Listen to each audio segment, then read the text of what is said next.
Assalamualaikum warahmatullahi wabarakatuh. Halo teman-teman, kami mahasiswa FKIP UHAMKA. Pada kesempatan kali ini berkesempatan untuk menelusuri lebih dalam mengenai Langgar Kidul dan juga masyarakat di sekitar Kauman. Mau lihat keseruannya? Yuk ikuti kami. Sejarah berdiri dan berkembangnya Muhammadiyah di Yogyakarta terekam jelas di Kampung Kauman yang menyimpan banyak bangunan bersejarah sebagai saksi perjuangan Kiai Haji Ahmad Dahlan yang masih terjaga keasliannya. Tidak terkecuali bangunan Langgar Kidul yang masih kokoh hingga saat ini. Langgar Kidul yang merupakan tonggak awal perjalanan Kiai Haji Ahmad Dahlan dan Muhammadiyah kini telah berusia lebih dari 1 abad lamanya. Langgar Kidul atau yang disebut juga sebagai Langgar Kiai Haji Ahmad Dahlan awalnya merupakan musola peninggalan ayahnya, yakni Kiai Haji Abu Bakar yang berada di Kauman, Yogyakarta. Langgar Kidul merupakan pusat gerakan pembaharuan Islam Muhammadiyah yang pada saat itu dibangun atas berbagai latar belakang. Di antaranya ialah keinginan Kiai Haji Ahmad Dahlan untuk memberantas penyakit TBC, yaitu tahayul, bid'ah, dan khurafat yang terjadi di tengah masyarakat, khususnya masyarakat Kampung Kauman. Perjalanan menuju Langgar Kidul Kiai Haji Ahmad Dahlan dapat ditempuh dengan berjalan kaki sejauh 200 meter melewati komplek Masjid Gede yang merupakan pemukiman di sekitaran Masjid Gede Kauman. Di sepanjang komplek tersebut, kita dapat menyaksikan bangunan-bangunan bersejarah yang pada masa itu digunakan sebagai tempat belajar dan berkembangnya persyarikatan Muhammadiyah tersebut.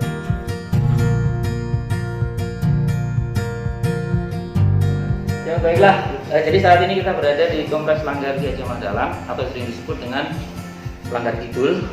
Diberi nama Langgar Kidul karena Kidul itu bahasa Jawa yang artinya selatan.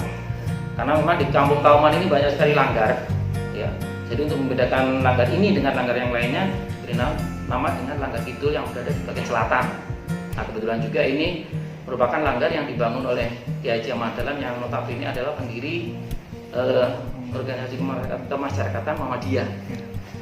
Kompleks langgar ini bukan langgarnya, ya. Jadi ini bukan langgarnya, langgarnya di atas nanti saya antar. Jadi langgar ini dibangun kurang lebih sekitar tahun 1899. Yang mungkin teman-teman juga pernah melihat film Sang Pencerah yang disutradarai oleh Hanung, kurang lebih gambarnya seperti itu. Jadi dibangun tahun tersebut dengan berbagai macam latar belakang, ya. Diantaranya adalah yang pertama, ketika beliau Kiai Dahlan itu sebelum ke Mekah, beliau belum punya nama Kiai Dahlan, ya, mungkin Muhammad Darwis begitu. Setelah kembali ke Mekah, beliau kemudian berganti nama dengan Kiai Dahlan dan banyak menimba ilmu di sana. Salah satunya adalah ingin memberantas yang sering disebut dengan TBC zaman dulu, ya, tahayul, bid'ah, dan khurafat. Dan beliau ini secara singkat mendapatkan perlawanan yang cukup keras, khususnya dari pihak keraton, karena secara letak Kampung Kauman dan rumah beliau yang berada di sebelah utara itu merupakan secara jarak dekat sekali dengan keraton. Jadi bahkan pengaruh keraton ataupun orang-orang keraton itu sudah berada di posisi pengelola Masjid Gede. Jadi dulu, ya, akhir 1800-an, awal 1900-an itu memang dari dulu Masjid Gede itu milik keraton, ya. Jadi yang mengurus keraton, kemudian keraton juga menempatkan orang-orangnya sebagai pengurus masjid begitu, ya.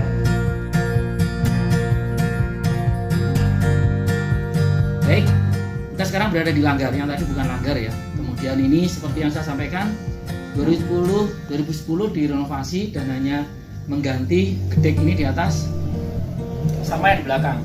Itu dulu bambu, jadi bukan kaca, ya. Itu dulu bambu, sekarang renovasi 2010 sudah di kaca dan sama gedek. Oleh keluarga berusaha untuk dipertahankan bentuk aslinya, seperti genteng itu, ya, genteng yang di belakang itu sama di atas ini. Itu kalau orang Jawa bilang genteng apa? Keripik.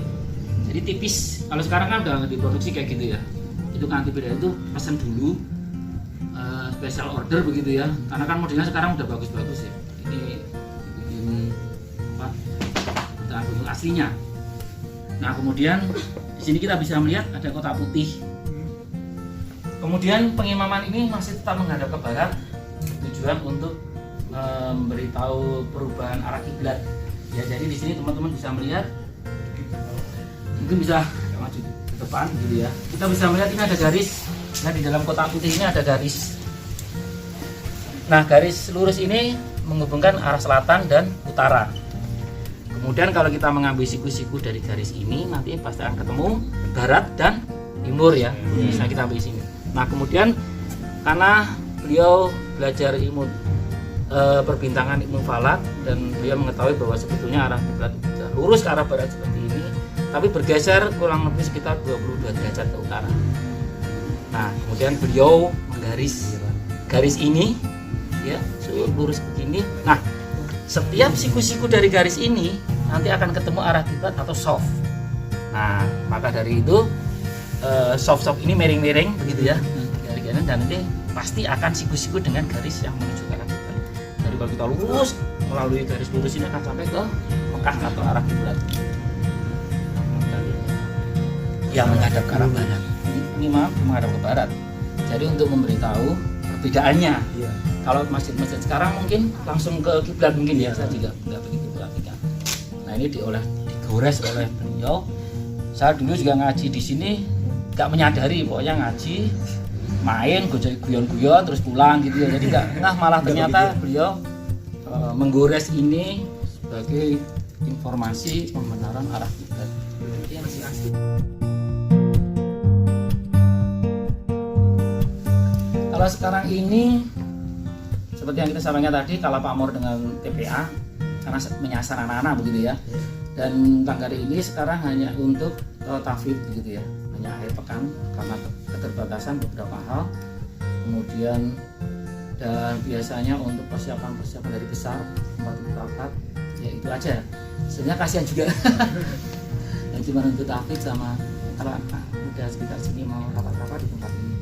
Jadi praktis hanya kegiatan itu, ataupun nanti kalau ada orang yang tahu kalau di sini ada tempat ada langgar pas memasuki waktu sholat zuhur misalnya ya, naik ke atas, pokoknya jadi lah udah nggak ngetop gitu.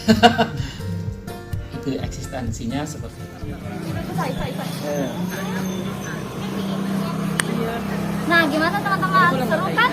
Semoga penulisan kali bermanfaat untuk teman-teman dan menambah wawasan teman-teman mengenai Langgar Kidul dan juga masyarakat di sekitar Kauman.